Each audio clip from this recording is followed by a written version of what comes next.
Bismillahirrahmanirrahim. Assalamualaikum warahmatullahi wabarakatuh. Alhamdulillahi rabbil alamin. Wassalatu wassalamu ala sayyidina Muhammadin wa ala alihi wa sahbihi wa ummatihi ila yaumiddin wa ba'd. Faya ahbaballahi wa ahbaba rasulihi sallallahu alaihi wasallam, usi nafsi wa iyyakum bitaqwallahi faqad fazal muttaqun fala tamutunna illa wa antum muslimun. Faqala ta'ala ya ayyuhalladzina amanu taqullaha haqqa tuqatih wa la tamutunna illa wa antum muslimun. Saudara-saudariku, semoga kita semua senantiasa disehatkan oleh Allah Subhanahu wa taala. Alhamdulillah, kita bermohon kepada Allah semoga seluruh amal ibadah yang telah kita tunaikan, khususnya dari awal Ramadan sampai dengan saat ini, berkenan diterima oleh Allah Subhanahu wa taala. Alhamdulillah, berjumpa kembali dalam kajian Madrasah Al-Bukhari, khususnya dalam kajian kitab As-Shaum. Hadis-hadis Nabi Shallallahu Alaihi Wasallam yang terkait dengan bimbingan dalam menunaikan ibadah saum, khususnya siam Ramadan. Alhamdulillah, dengan izin Allah Subhanahu Wa Taala kita telah membahas setidaknya 3 hadis dan pengantar penggalian dari dalil-dalil hukum kewajiban puasa yang terkait berkelindan dengan apa yang kita tunaikan pada kesempatan saat ini di bulan Ramadan. Dan di hadis yang keempat yang kemarin kita telah coba bacakan, sebagiannya telah kita ulas setelah masuk kepada bab kedua, yaitu tentang bab fadlis shaum, bab tentang keutamaan puasa.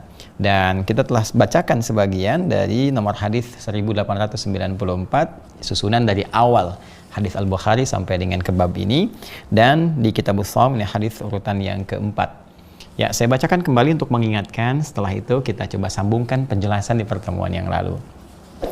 Bismillahirrahmanirrahim. Qala haddatsana Abdullah bin Maslamah an Malik an Abi Zinad an Al-A'raj an Abi Hurairah radhiyallahu ta'ala anhu anna Rasulullah sallallahu alaihi wasallam qala as-siyamu junnatun fala yarfuth wala yajhal wa in imru'un qatalahu aw syatamahu falyaqul inni sha'imun marratain والذي نفسي بيده لخلوف فم الصائم أطيب عند الله تعالى من ريح المسك يترك طعامه وشرابه وشهوته من أجل الصيام لي وأنا أجزي به والحسنة بعشر أمثالها. Diriwayatkan pula oleh Al-Imam Muslim dalam kitab sahihnya nomor hadis 1151.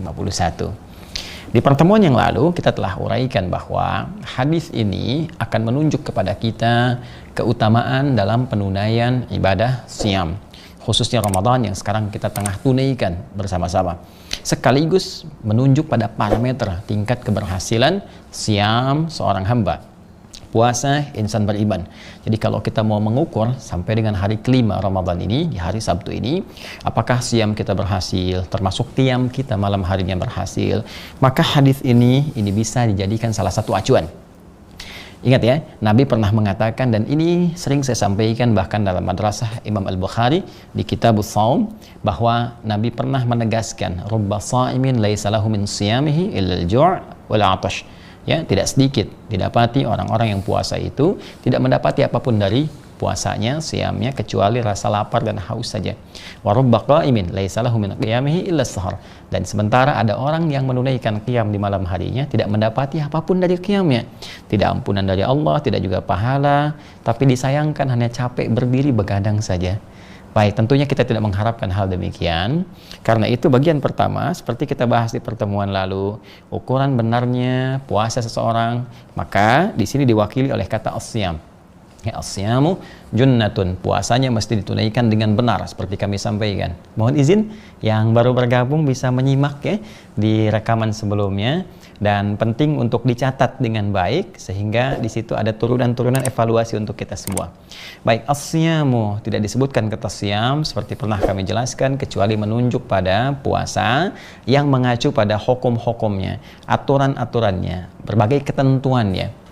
Apalagi di sini menggunakan alif lam ta'rif ya, alif lam ta'rif akan menunjuk satu hal yang khusus.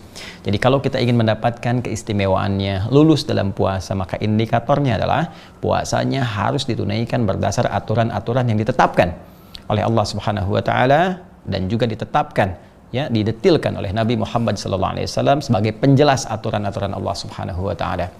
Maka kalau ini benar ditunaikan, junnatun, puasa yang kita tunaikan ini, yang dikerjakan dengan benar sesuai aturannya teman-teman sekalian, itu akan menghasilkan perisai yang tak tampak, perisai imajiner langsung ya, menyatu dengan jiwa kita, karena setiap kali kita menunaikan ibadah dalam Ramadan itu membentuk karakter kebaikan, dan puncaknya takwa itu. Ya, sedangkan takwa itu kan dua, ya, bisa dilihat dari dua hal, dua pokok. Ya, satu menunaikan perintah Allah, yang kedua meninggalkan larangan Allah. Nah, menunaikan perintah Allah itu puncaknya adalah membentuk perisai. Ya, sehingga dengan perisai itu bisa mencegah kita berbuat maksiat. Saya ambil contoh misalnya amalan saat Ramadan dalam membentuk takwa, meningkatkan sholat. Sampai malamnya kita sholat, tuh kan, yang biasanya hanya fardu bagi sebagian orang, sekarang kita coba maksimalkan menunaikan sholat sunnah. Tarawih kan sunnah, ya kan? Nafilah, sunnah hukumnya. Maka fungsi sholat, seperti pernah saya sampaikan, tanha 'anil fahsya wal munkar. Quran surah ke-29 Al-Ankabut di ayat ke-45. Ya, sholat itu fungsinya mencegah perbuatan keji dan mungkar, dua sumber keburukan. Jadi kalau ada orang yang buruk lisannya, buruk pandangannya, buruk hatinya, itu patut diduga dari satu di antara dua ini atau keduanya. Imma nafsu dari, ya, mohon maaf, syahwatnya yang disebut dengan fahsya, atau nafsu perut dan akal yang diingkari oleh hati disebut dengan mungkar. Dua ini saja. Nah, sholat mencegah itu. Ramadan kita tingkatkan pola sholat kita, kuantitasnya, kualitasnya, sehingga dengan itu membentuk satu suasana ruhiyah dalam diri kita yang semakin mendekatkan diri kepada Allah, karena dekatnya itu terjaga kita. Nah, saat terjaga itu muncullah kemudian perisai, ya, dalam diri kita yang mencegah kita berbuat maksiat. Dan di sisi lain meningkat amal kebaikan kita. Maksiat itu kan salah, kan, lawannya taat, soleh. Taat, soleh, maksiat, salah. Jadi ketika salah satu turun, yang lain pasti naik. Ya, silakan kalau tidak percaya. Kalau yang baik naik, berarti yang buruknya turun, kan? Artinya orang yang senang berkata baik, melihat yang baik, itu otomatis akan anti pada yang buruk. Nah, keadaan diri yang terjaga dalam kebaikan ini, yang secara otomatis terhindar dari keburukan, itu yang disebut junnah namanya. Seakan-akan tubuh kita itu punya perisainya yang menepikan segala hal-hal yang buruk. Jadi begitu mata misalnya ada pandangan yang tak baik, itu langsung dipalingkan. Ya, ghaddul basar itu. Wa qul lil mu'minina yaghuddu min absarihim. Quran surah ke-24 ayat 30 itu kan. Nah, katakan pada pria-pria beriman, dia memalingkan pandangannya. Nah, itu kecepatan berpaling itu kalau punya junnah, melihat satu yang kotor langsung berpaling. Ya. Nah, termasuk di YouTube nih ya, hati-hati nih. Ada tayangan-tayangan yang gak bagus. Saya sering ada lihat ya, ada beberapa komentar, Ustadz itu kok iklannya gitu kan suatu yang kotor. Nah, ingat, algoritma YouTube itu mengikuti kebiasaan. Jadi kalau kebiasaan Anda pernah mengklik sesuatu yang kotor, ya tampil lagi itu.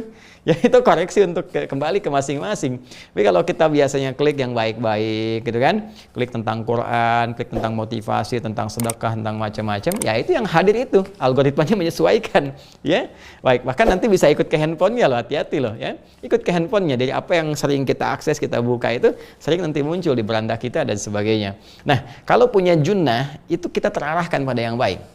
Walaupun ada pancingan-pancingan yang kotor, kita tidak akan mengikutinya. Itulah junnah. Jadi as-siyamu junnatun, puasa yang benar yang ditunaikan sesuai ketentuan itu, hukum dan aturannya, itu menghadirkan apresiasi pertama dari Allah melalui lisan Rasulullah, diberikanlah oleh Allah berupa junnah. Ya, perisai dalam dirinya yang mencegah dari perbuatan maksiat.